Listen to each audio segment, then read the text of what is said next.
আসসালামু আলাইকুম। সংবাদে আপনাদের সবাইকে স্বাগত। সংবাদ শিরোনাম। পূজার ছুটিতে সরগরম কক্সবাজার রাঙ্গামাটির পর্যটন স্পট, হোটেল, মোটেল, কটেজ পরিপূর্ণ সবই। দর্শনার্থীদের নিরাপত্তায় টহল বৃদ্ধি। জুলাই অভ্যুত্থানে শহীদের নাম ব্যবহার করে আদালতে ভুয়া মামলা, ভুলে ভরা তথ্যে 250 জন আসামি। তদন্ত প্রতিবেদন জমা দিয়েছে পুলিশ। ফ্যামিলির বাইরে অনেকে মামলাটাকে বাণিজ্য হিসেবে ব্যবহার করছে। 19 তারিখে আমাদের রাসিলা থানার সামনে কোনো গোলাগুলি হয়নি। রবিকুল নামে এটার আমি মনে করেন যে বলতে পারলাম না সঠিক। আমার ছেলের মামলার বাদে আমি নিজে।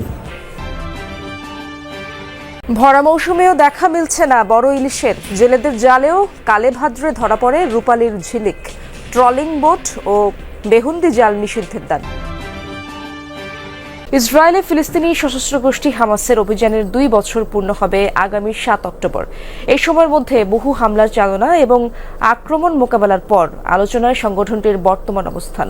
বিশেষজ্ঞরা বলছেন, বড় পরিসরে তাদের প্রতিরোধ ক্ষমতা কমলেও কৌশলগত আক্রমণ, ছোট ইউনিটে দ্রুত হামলা চালানো, সামাজিক মাধ্যমে তথ্যযুদ্ধ চালানো এবং গাজার রাজনৈতিক ও সামাজিক ভিত্তিতে অবস্থান পাকাপোক্ত করার কারণে এখনও শক্তিশালী হামাস।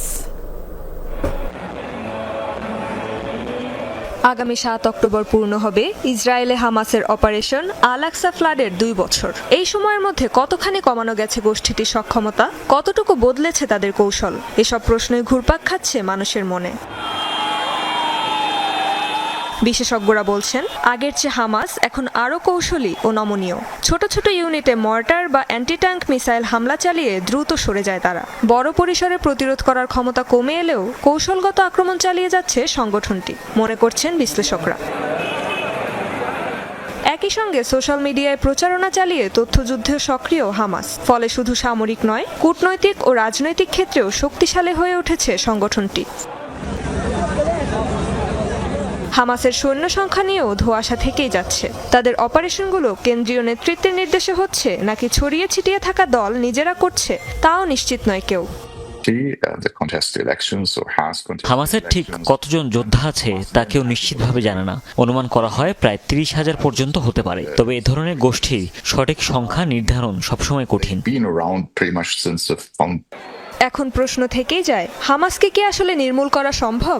বিশ্লেষকরা বলছেন, তাদেরকে পুরোপুরি ধ্বংস করা বাস্তবে প্রায় অসম্ভব। কারণ হামাস কেবল একটি সামরিক সংগঠন নয়, গাজার রাজনৈতিক ও সামাজিক ভিত্তিতে গেঁথে আছে গোষ্ঠীটি। হামাস মূলত একটি রাজনৈতিক আন্দোলন। গাজায় ক্ষমতা নেয়ার পর তাদের সদস্য সংখ্যা, প্রশিক্ষণ ও অস্ত্রশস্ত্র অনেক বেড়ে গেছে। এখন উপত্যকার নিরাপত্তা বাহিনী ও হামাসের মধ্যে পার্থক্য বোঝা কঠিন, কারণ হামাসের সদস্যরাই পুলিশ ও নিরাপত্তার দায়িত্বে আছে। বিশেষজ্ঞরা মনে করেন, শীর্ষ নেতৃত্বকে হত্যার মাধ্যমে সংগঠনকে দুর্বল করা গেলেও স্থানীয় সমর্থন, ছড়িয়ে থাকা নেটওয়ার্ক ও পুনর্গঠনের সক্ষমতা প্রতিবার আরও শক্তিশালী রূপে ফিরিয়ে আনে হামাস। আবারও জুলাই আগস্ট ছাত্র জনতার অভ্যুত্থানের শহীদের নাম ব্যবহার করে আদালতে মামলা করেছে একটি চক্র, যেখানে ভুলে ভরা তথ্যে আসামি করা হয় 252 জনকে। তবে পুলিশ বলছে, তদন্ত করে প্রতিবেদন দেওয়া হয়েছে আদালতে। গেল বছর ছাত্র জনতার আন্দোলনে সাভারে গুলিবিদ্ধ হয়ে প্রাণ হারায় 6ষ্ঠ শ্রেণীর শিক্ষার্থী সায়েদ মাহমুদ খান। ছেলে হত্যার বিচার চেয়ে সে সময় সাভার মডেল থানায় মামলা করেন বাবা বাহাদুর খান। সেই মামলার তদন্ত চলছে এখনো। বছর পার হলেও দেখা যায় সায়েদের নাম ব্যবহার করে আরেকটি মামলা হয়েছে ঢাকার আদালতে, যেখানে মামলার বাদী রফিকুল ইসলাম নিজেকে পরিচয় দেন সচেতন নাগরিক হিসেবে। তবে সায়েদের পরিবার কিংবা গ্রামের কেউই চেনেন না বাদী রফিকুলকে। রবিকুল নামে এটার আমি মনে করেন যে বলতে পারলাম না সঠিক। এটা না, আমার ছেলের মামলার বাদে আমি নিজে। আমার ছেলের মামলা নিজে আমি বাদী। আন্তর্জাতিক ট্রাইব্যুনালের মামলা, ওটাও আমি বাদী নিজে। আর সাভারে যে মামলা হয়েছে, এটাও আমি নিজে। আদালতে দাখিল করা মামলার বিবরণীও ভুলে ভরা। সায়েদ মাহমুদ 20 জুলাই বিকেলের সাভারের গুলিবিদ্ধ হয়ে মারা গেলেও অভিযোগপত্রে উল্লেখ করা হয়েছে 19 জুলাই।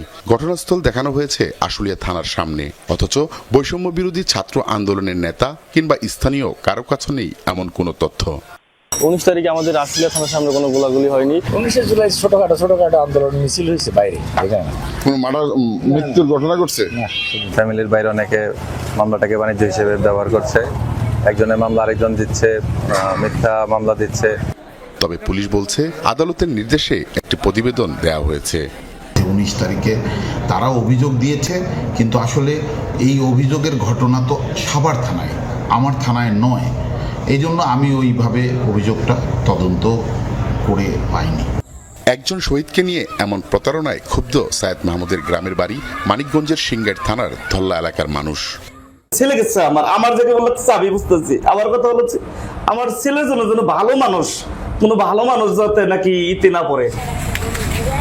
ছোট ইলিশে সয়লাব বাজারঘাট, কিন্তু আগের মতো বড় ইলিশের দেখা যায় না। শুধু বাজার নয়, জেলেদের জালেও বড় ইলিশ ধরা পড়ে কালে ভাদ্রে। কিন্তু এর পেছনের কারণ কি?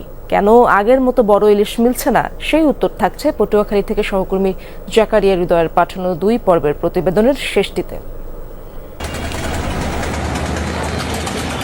ঘাটে বাঁধা ছোট বড় বিভিন্ন ট্রলার, উত্তাল নদীর বুক চিরে এসব ট্রলারে করেই মাছ আহরণ করেন মৎস্যজীবীরা।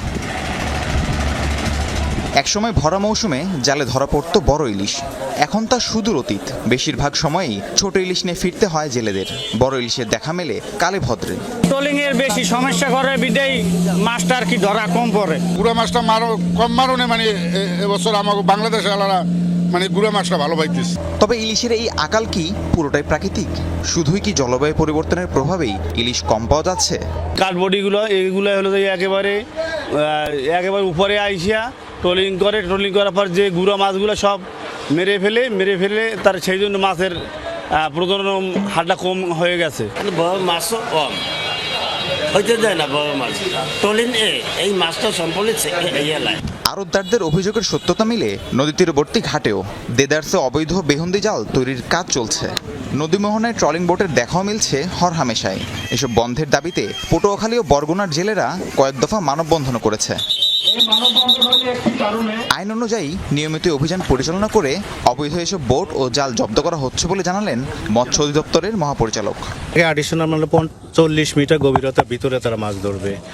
এই জায়গাতে কিন্তু এই টোল রুটা লাগানো নিষেধ, অবৈধ। সামুদ্রিক আইন 2020 এই ধারা অনুযায়ী আমরা আমাদের অভিযান, মোবাইল কোড এবং বিভিন্নভাবে আপনাদেরকে মোটিভেশনাল ওয়ার্ক যেটা করা আমাদের চেষ্টা অব্যাহত থাকে। ইলিশ রক্ষায় ট্রলিং বোট ও বেহুন্দি জাল নিষিদ্ধের পাশাপাশি গবেষণা করে মা ইলিশের প্রজননের পথ বাধাহীন করার দাবি মৎস্যজীবীদের। পর্যটকদের ঢল নেমেছে কক্সবাজার সমুদ্র সৈকত আর রাঙামাটিতে। ছুটি শুরু হওয়ায় সরগরম দর্শনীয় সব স্থান। ছোট বড় সব হোটেল, মোটেল, কটেজ পরিপূর্ণ। প্রতিদিন দূর দূরান্ত থেকে আসছেন অনেকে।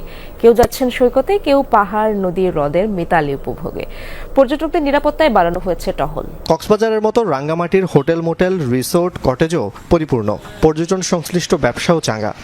যেহেতু পর্যটন মৌসুম শুরু হবে, আমাদের বুকিং প্রায় 100% হয়ে যেতে পারে। 2-3 মাসে যে ব্যবসার ক্ষতি বা এইগুলো পোষানোর চেষ্টা করতেছি। টুরিস্ট আসার জন্য সবাই যেন রাঙামাটিতে একটা ভালো কিছু উদ্যোগ নেয়। পর্যটকদের নিরাপত্তায় বাড়ানো হয়েছে আইন শৃঙ্খলা রক্ষাকারী বাহিনীর তৎপরতা।